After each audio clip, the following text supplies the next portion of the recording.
Bonjour à vous. J'ai participé au mariage de ma cousine Amandine Delbar qui a fait son mariage clandestin. Alors je tenais quand même à dire que c'était quand même impressionnant de voir des chevaux arriver avec elle en manège. La musique était vraiment top, l'organisation, l'ambiance, on était vraiment submergés. La participation, l'histoire, le petit tour en farandole et ce genre de choses, à participer, même les personnes extérieures qui ne sont pas forcément dans l'organisation du mariage, c'est quelque chose d'exceptionnel.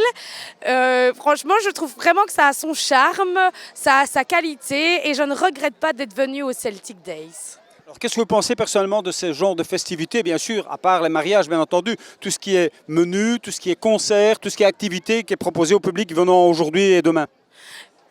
Étant partisane du folklore depuis des années, en participant aux marches de l'Entre-Sambre-et-Meuse et tant d'autres choses, même des Gilles, je trouve que participer à un monde de Celtic Days où on s'habille tous, d'ailleurs j'ai honoré les couleurs des Écossais, c'est quelque chose de quand même impressionnant et on ne se rend pas compte de l'ambiance et de l'entourage que nous pouvons avoir ici.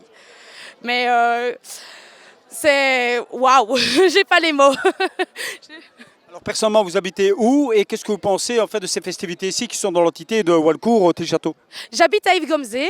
Je participe aux marches, comme j'ai dit, mais j'étais jamais venue au Celtic Days et franchement, l'année prochaine, je réitérerai parce que franchement, c'était vraiment chouette.